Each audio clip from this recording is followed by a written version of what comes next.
أعوذ بالله من الشيطان الرجيم. بسم الله الرحمن الرحيم.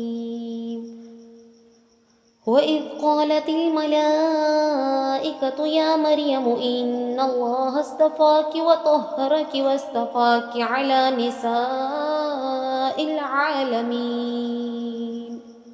يا مريم اقنتي لربك واسجدي واركعي مع الراكعين.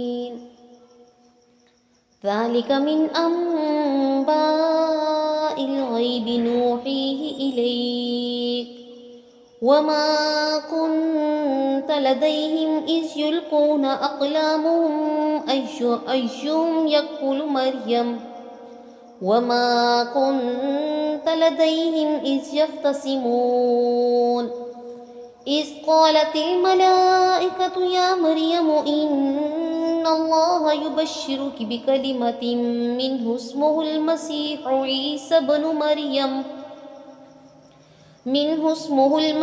عيسى بن مريم وجيها في الدنيا والآخرة ومن المقربين ويكلم الناس في المهد وكهلا ومن الصالحين.